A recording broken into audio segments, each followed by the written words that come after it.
Rival above Earth stars shimmered cold and distant. As the alien vessel Varnik drifted silently above Earth, the ship's hull humming with quiet energy. As the crew prepared for another planetary scan inside the command chamber, Commander Threx stood tall with his 6 limbs folded behind his back, his dark eyes staring through the large observation window. Earth rotated slowly below a blue and green orb covered in swirling white clouds, peaceful, soft, and in his eyes completely unthreatening. Say this planet breeds intelligent life, Threx muttered, turning his head slightly toward his science officer with a smirk on his gray cracked face. Humans, they call themselves primitive, barely spacefaring, no natural armor, no claws or fangs, weak flesh easily pierced, their muscles barely enough to lift their own weight if the galaxy has a runt. This is it, science officer Jelrin nodded slowly, though his voice was less confident than his superiors. The orbital scans are complete, sir. The atmosphere is rich in oxygen and nitrogen, but there are also strange compounds, organic spores, volatile elements, and pollen particulates unlike anything we've seen in any Class B world. Threx raised a brow ridge. Pollen? What is this, a garden planet? Jelrin, what's the worst that can happen? Allergic reaction? Ha, I've faced plasma storms and acid worlds. If these fragile beings can survive down there, then so can we. Jelrin hesitated for a moment, then tapped a few controls, pulling up a holographic image of a dense green forest, trees taller than buildings, wind sweeping through them, carrying a golden haze of particles even our strongest filtration systems might struggle against. That the chemical signals in their air suggest a constant biological war down there, microbes attacking microbes, viruses mutating by the second. It's an unstable system, and yet the humans breathe it freely and even thrive. Threx scoffed, turning back to the window, weak but stubborn. No wonder they haven't left their planet much. They're too busy fighting invisible enemies in the air. From behind them, footsteps echoed as Tarek, the commander of the recon unit, entered, his armor shimmering with a dull blue light. The landing team is ready, Commander. We can send scouts down within the hour. Their goal to collect human specimens and examine them closely. Maybe even bring back some native plant life for testing. Threx nodded. Do it land somewhere remote. Avoid major cities. I want results, not noise. And remember, do not fire unless attacked. This is a research mission, not an invasion. Landing craft broke away from the mothership, piercing the atmosphere and disappearing into the clouds, its hull rattling from Earth's strange and violent wind patterns. The aliens inside were silent, tense, their suits sealed tight, their lungs filled with filtered air.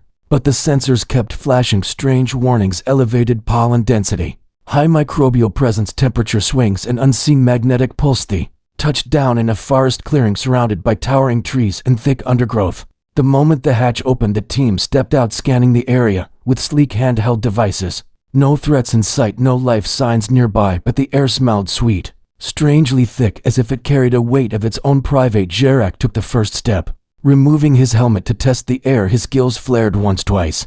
Then his eyes widened. The air is heavy, he gasped. Not poisonous, but aggressive. I can feel it inside me, crawling like it wants to fight me. One by one the others followed, cautious, curious, each reacting differently, eyes watering, throats tightening. Some started coughing, their skin tingling as invisible particles brushed against them. The forest around them whispered with unseen life, bugs clicking in the distance, plants releasing more clouds of dust every time a breeze passed. Tarek activated his communicator.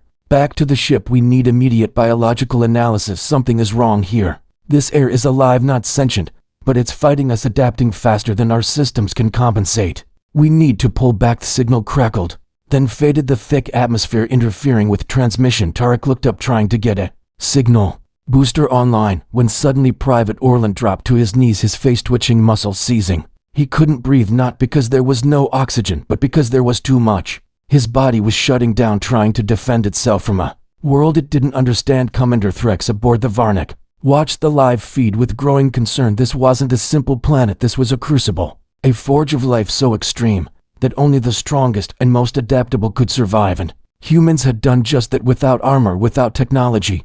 They lived here, grew here, became dominant in a place where every breath was a test. Maybe they weren't weak, maybe they were forged by the harshest world the Council had ignored. Maybe Earth wasn't gentle at all, maybe Earth was death in disguise, wrapped in beauty and clouded skeesis. The feed cut to static and Tarek's voice vanished into white noise. Commander Threx felt something alien tighten in his chest, a feeling he hadn't known in decades, a flicker of unease, a sliver of fear. And suddenly the word human didn't sound so weak anymore, it sounded like a warning, waiting to be understood. Warning ignored. The command deck of the Varnik was no longer quiet. Tension thickened. the air like smoke as Commander Threx paced across the floor, his boots clicking softly against the metal tiles. The live feed from the landing party had gone silent 5 minutes ago. Static now filled the main screen where just moments before they watched soldiers cough, stumble, and collapse. Something was wrong, very wrong. And yet Threx's pride refused to break. Send his secondary team down, he growled, voice sharp with frustration. Maybe their suits were faulty, maybe their data systems were corrupted. I want a second analysis on Earth's surface and its atmosphere. Something is causing these reactions, and I want to know what it is before the council gets wind of this failure. Escience Officer Jelrin didn't move. He stood rigid, staring at the last readings pulled from the scout team's suits.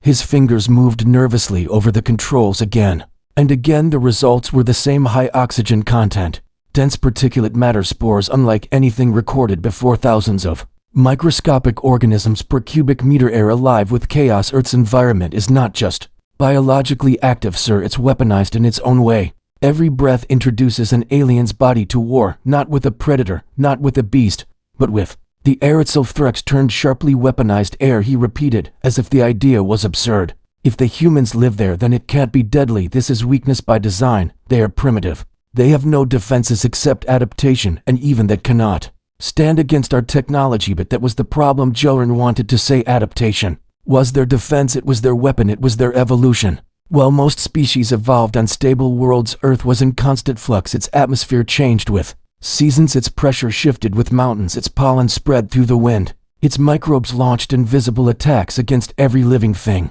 And those who survived grew stronger, faster. Smortera beep cut through the silence, drawing their attention. A single line of communication opened, faint but real. It was Tarek, his voice shaky, weak, distorted by interference, but still there. He whispered into the channel, do not send anyone else.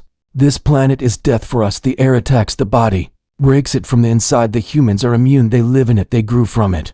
We were not ready for this. We never could. Bethan, the signal deed. Threx clenched his jaw, his fists tightening as he turned to the other officers in the room. Do not record that transmission. Delete it. No one must know what he said. Humans cannot be seen as powerful. Not yet, not ever. We will retrieve our men.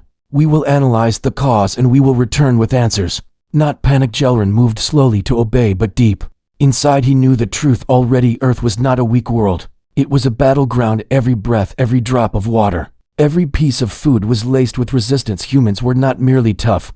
They were constantly tested, constantly pushed, and the result was a species more resilient than any other in the known galaxy. Meanwhile, deep in the Varnak's lower decks, a team of recovery units prepared to descend. Their armor reinforced, their filters upgraded, their nerves steady as they boarded the secondary shuttle. Threx gave the order from the bridge, find the first team, bring back samples.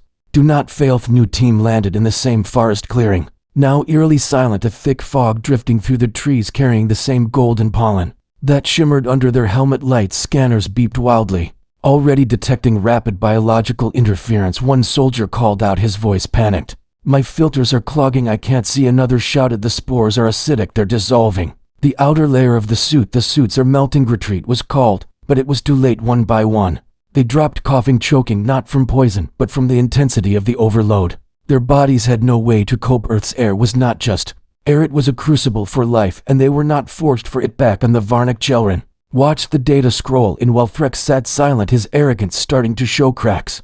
This was not a mistake, this was a disaster, and now even the crew aboard the ship began to feel effects: low-grade fevers, strange coughs, unexplained fatigue. Earth's microbial life had traveled back, with the first shuttle hidden in hair armor cracks. Even in the airlock systems it had spread faster than anyone could imagine. The alien ship had become infected by the planet itself, and now no one was safe. Elrin approached the commander, his voice low. This planet is not weak. The humans are not weak. We are in the presence of something we do not understand. We believed our strength came from firepower, from armor and speed. But humans are forged from pressure, from survival, from breathing death, and making it home. Threx said nothing at first, his pride now weighed down by the reality that Earth had bested him without a single shot fired, without a single confrontation or battle. It had simply existed, and that was enough to bring a fleet like the Varnak to its knees. He finally looked at Jelrin, eyes colder than space. We leave as soon as the engines are cleared and the sick are quarantined, and no word of this reaches the council. Is that clear? His commander, Jelrin answered, though he knew it was already too late. The truth could not be buried forever, not when Earth breathed the kind of danger that no armor could protect against. and no weapon could silence first breath. First mistake. The shuttle lay tilted in the thick grass, smoke rising from the side vents as alien engineers scrambled to keep the systems online. The forest around them pulsed with quiet life, rustling trees, insects humming, unseen movement in the tall grass. And above all, the golden mist still floated freely through the air, slipping between every crack and seam of armor like it had a mind of its own. The remaining crew of the second landing team staggered through the clearing, struggling to breathe through advanced filters that were now useless against the smallest and inveterately mutant. Sarex gritted his teeth as he pulled off his helmet, his hands shaking. He could no longer see through the visor. It had fogged over with condensation, and pollen caked the edges like dust after a sandstorm. His lungs burned, his eyes watered, but still he stood defiant, his species trained to face acid worlds and radiation storms, and yet here he was crippled by a planet that humans called home. He stumbled forward, waving to his team to regroup, but only 2 others responded, their suits dented, their skin blistering under layers of protective armor. The ground beneath their feet felt soft to soft, alive with fungal threads and tiny roots that seemed to grow with every step, as if Earth itself was trying to consume them, not out of malice, but out of design, a design perfected over billions of years. Sarex dropped to one knee and took a shallow breath, and for a moment everything was still. His body trembled, his chest rising and falling rapidly, and he realized this wasn't poison. It was worse. This was pressure, evolutionary pressure, the kind that grinds down the weak until only the strongest survive, and the humans had breathed this air every day of their lives, laughed in it, cried in it, ran in it, fought wars in it, built cities and dreams in it, and here he was fighting just to stay conscious. Looked to the trees, and that's when he saw her, a human, a woman dressed in strange colored fabric, a backpack on her shoulders and a long stick in one hand. She stood at the edge of the clearing, eyes wide, mouth slightly open in shock. She hadn't expected visitors, not here, not in this part of the forest. She took a cautious step forward, and Sarex tried to stand, but his legs refused to obey, his muscles twitching from the overload of stimuli. The woman approached slowly, her hands raised in a universal sign of peace. Sarex tried to speak, but all that came out was a rasp. She dropped to her knees beside him, reaching into her bag, pulling out a bottle filled with clear liquid, and holding it to his lips. Water, fresh, cold, cleansing. He drank without thinking, trusting her completely, because in that moment, she was the only being offering help in a world trying to kill him. She placed a cloth on his forehead, wiping away sweat and dirt and pollen, and he watched her skin, smooth and unprotected, yet unaffected by the very air that was killing him. She breathed deeply, not in pain, not in panic, but like it was nothing, like it was just another morning for her. And maybe it was. Sony of the other aliens tried to crawl toward them, hand outstretched. Gasping, the human woman turned quickly and moved to help him, to pulling off his cracked helmet and offering him water, her face full of worry, not fear. She didn't scream or run, even though she was surrounded by beings not of her world. She knelt beside them like they were sick children, like she had seen worse, like this wasn't the first time nature tried to break someone, and she had learned how to fight it with kin. Sarex closed his eyes for a moment, letting the water settle in his throat, and his mind wandered back to the briefing. Humans are fragile, soft skins, exposed bones break easily, limited regeneration, slow muscle growth, weak by all military standards, and yet here they were standing in the heart of a planetary storm, smiling, surviving, thriving, and offering help to invaders who had come to classify them as less.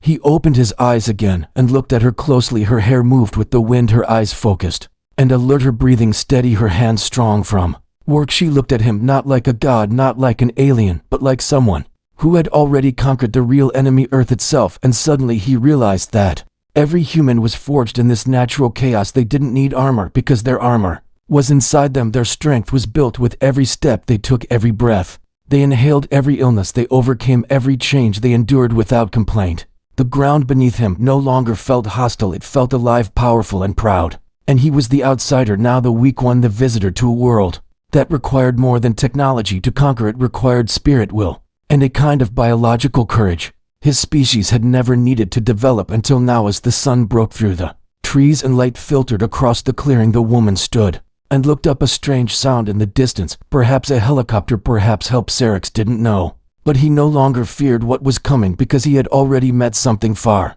stronger than any weapon or army, a single human breathing air that could kill, and offering help with a smile. And he knew then that nothing in the galaxy could match that kind of quiet strength. The human encounter. The forest was beginning to hum with sound as the sun lifted higher. The leaves shimmered golden green, with mist curling softly at the edges of the undergrowth, and birds called to each other.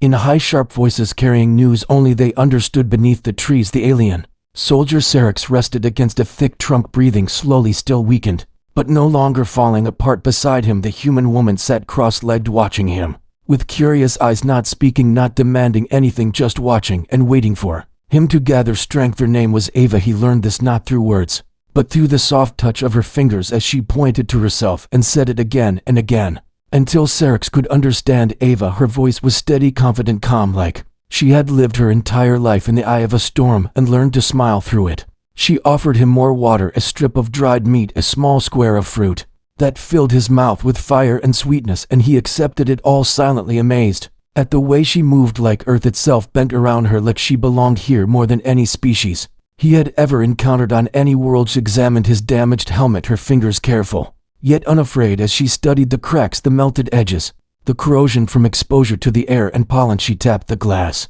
and looked at him with a raised brow, as if to say, this is not enough here, you need more. You need something stronger. Syrinx watched her wrap the broken section in cloth from her bag, tying it tight, like she had done this before, like she knew how to survive in places no one else dared to breathe. The forest around them stirred again. Ava's eyes narrowed. She stood quickly and motioned for Syrinx to stay low. A sound in the distance was approaching, not thunder, not machines, something slower, more deliberate, footsteps, and Syrinx tensed his weak body, trying to prepare for danger. But Ava was already moving toward the noise, her hand raised, her voice loud, calling out something in her language, words he didn't understand, but the tone was clear. She was not afraid.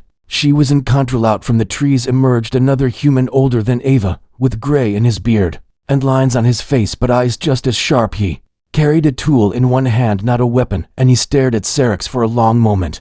Before glancing at Ava, she said something to him fast and firm, and after a while he nodded and approached slowly, his gaze full of questions, not hostility, as he knelt beside Syrinx and examined his injuries, his suit, his breathing, his skin, and then he too offered water, then food, then something warm. A cloth pressed against Syrinx's shoulder, where the air had burned through his armor. These humans were not soldiers. They were not trained in war or diplomacy. They were ordinary people, and yet they moved with the calm of warriors. They treated him not like an invader, but like someone lost in their forest, someone broken and needing help. Syrinx felt something strange in his chest, something his species rarely experienced, not fear, not pride, but humility. For the first time he saw what true strength looked like, and it was not metal or energy shields or fleets of warships. It was two unarmed humans standing tall in a world that tore down anything weak, and still they stood, and still they smiled, and still they helped. The older man, whose name was Leo, carried a device that hummed with energy. When placed near Syrinx's body, it wasn't alien tech, but it worked.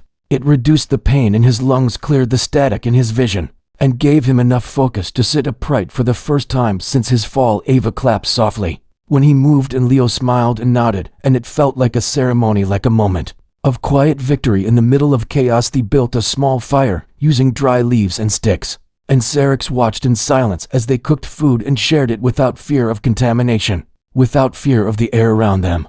They moved through their environment like creatures of myth, shaped by fire and trial, their skin open to the elements, their blood hardened by generations of exposure to this brutal, ever-shifting planet. He realized Earth was not just their home, it was their crucible. It had tested them every day, and those who passed the test became something beyond what his people understood. Hours passed, and Syrinx began to understand bits of their language through gestures and repetition. Ava taught him words like tree, sky, food, home. She pointed to her chest and said strong, then pointed to him and repeated it again, strong, and he felt something inside shift, not because she called him that, but because she meant it. She saw past his failure and weakness, and saw the fight he still carried in his eyes. When night came, they covered him with extra blankets, gave him shelter under a tent built between trees, and stayed close, never treating him like a threat. Even though he came from the sky, even though he belonged to the species that had laughed at theirs, they had no fear, because they had nothing left to prove. Their world had made them steel wrapped in skin, and their kindness was not weakness, it was dominance earned through survival, through pain, through endless breathless pressure that only they could endure. And as Syrinx lay there, beneath unfamiliar stars, wrapped in warmth given by strangers, he realized this encounter was not an accident. This was a message. Earth had not sent warships or warnings, it had sent humans, and they were in a retreat. And realization. Varnic hovered above Earth's atmosphere, engines humming softly, but the tension inside the ship was like a storm waiting to break. Commander Threx stood rigid, staring At the screen that showed the patch of forest, where the last landing teams had disappeared, his mind racing through failures, surprises, and growing dread. The council would demand answers. But what could he say about a planet whose very air was a weapon where no armor could protect, and no weapon could conquer?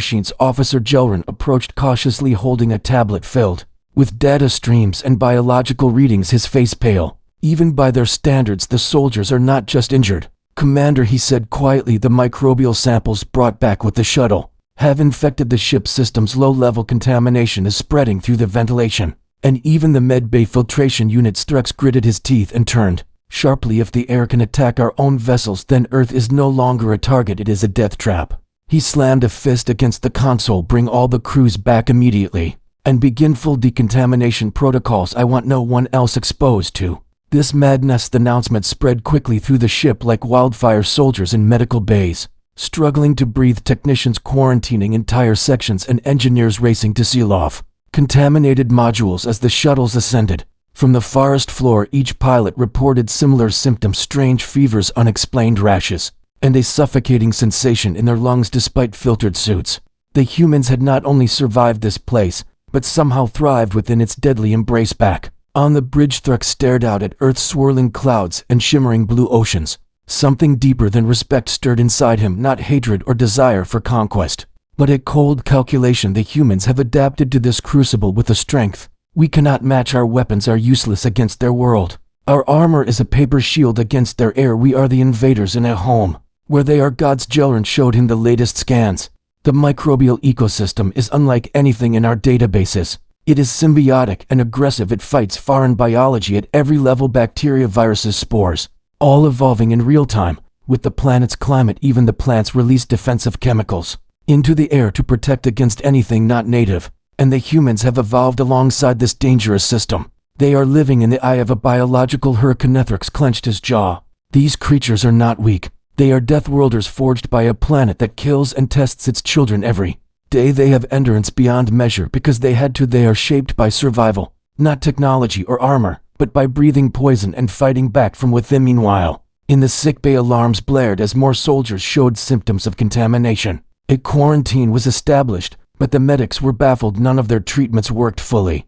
The sickness was not viral or bacterial, it was something new, a reaction to the environment itself. An internal rebellion triggered by exposure to Earth's unique atmospheric signature. Eddie Fleet's medical officer pleaded for more time for research, but Threx was done. With a heavy voice he ordered retreat. The mission is a failure. We have underestimated Earth and its inhabitants. We will report no conquest only. Warning: no one else will land on this planet unless we have a better plan and better understanding. As the Varnik turned away from Earth's orbit, the crew felt a mixture of relief and defeat, but for Threx the realization was deeper than any physical pain. The humans were not only survivors, they were warriors of existence.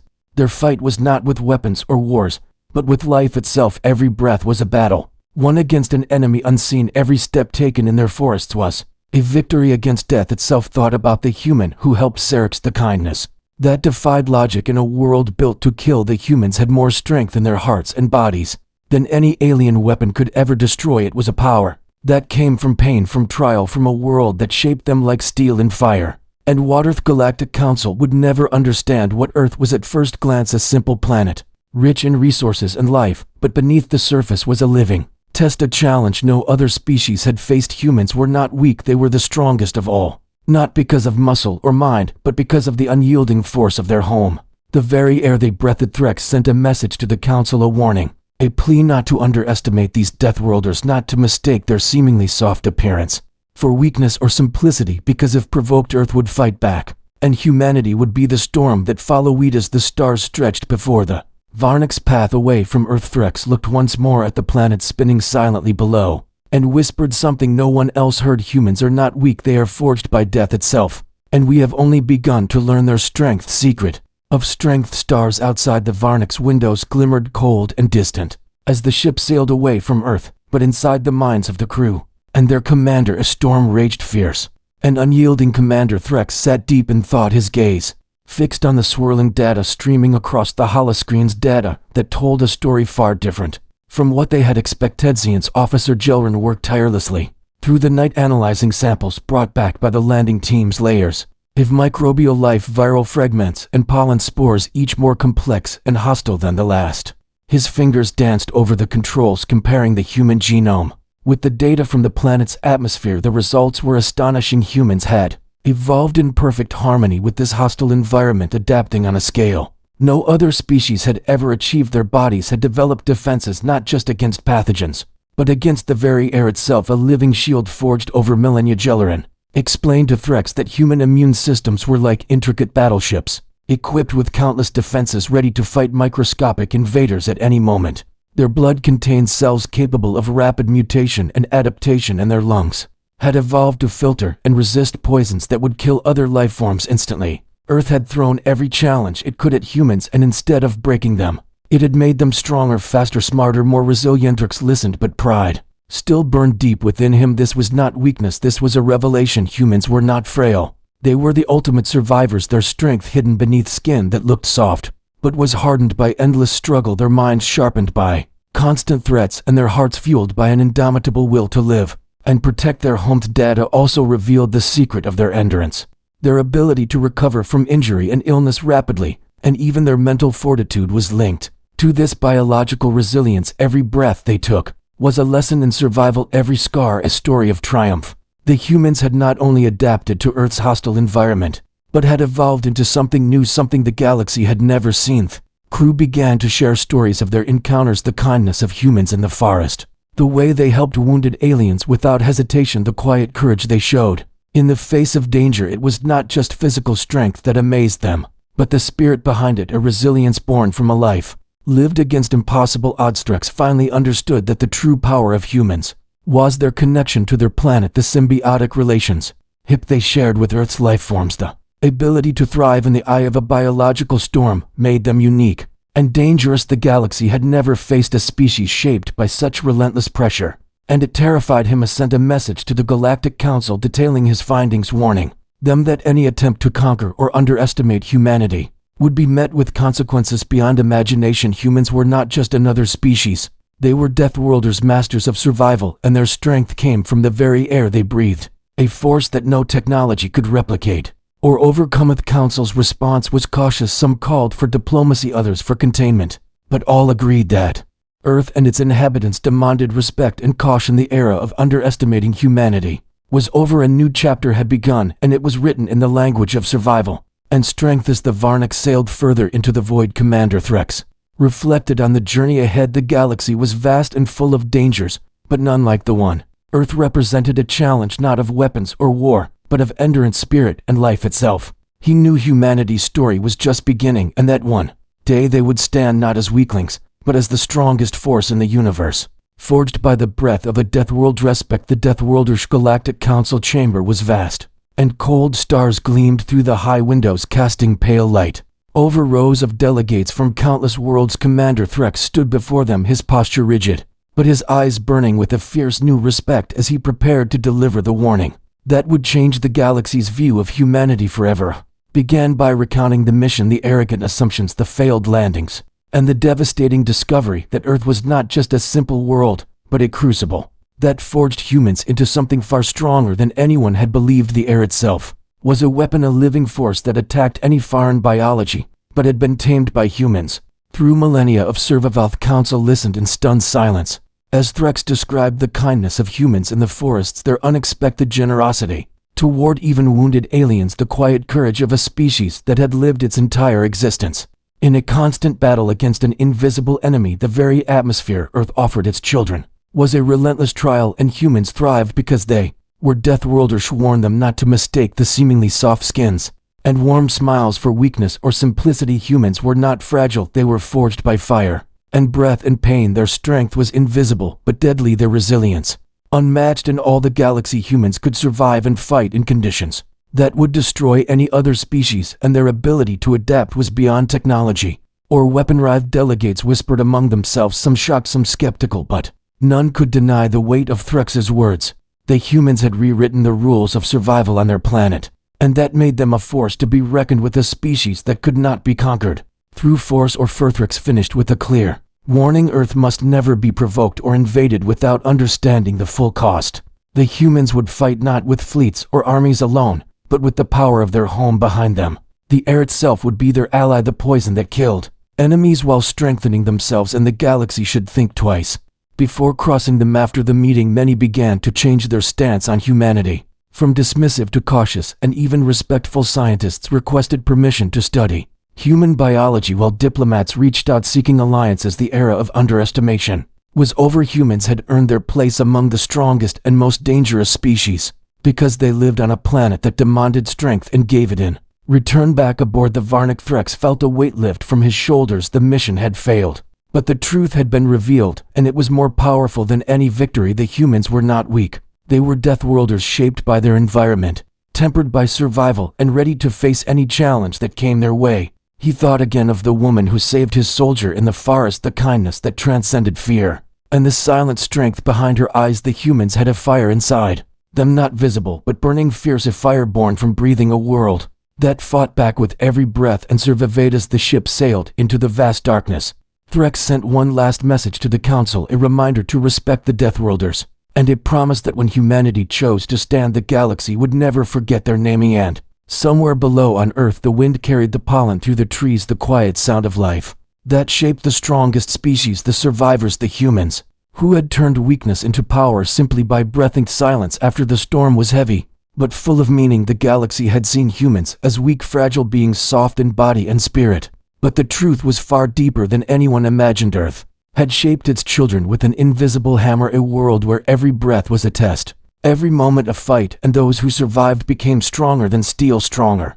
than any weapon. Commander Threx's journey had begun with arrogance but ended with respect. He had witnessed firsthand the fierce kindness of humans, their ability to endure pain and hardship without complaint, and their power that came not from weapons, but from life itself. The air that filled their lungs was both their enemy and their shield, a force that destroyed invaders, but strengthened those born to breathe it. No, the galaxy knew to listen and to watch, because humans were not the weaklings they had once mocked. They were Deathworlders, warriors forged in the fires of survival, and their story was just beginning. The whispers of Earth's strength would spread like wildfire, inspiring awe and caution in every corner of space. And as the stars continued to shine cold and distant, the humans stood on their blue planet, breathing deeply, ready for whatever came next. For they had learned that true strength was not in might alone, but in the will to endure, the courage to live, and the power to survive against all odds. And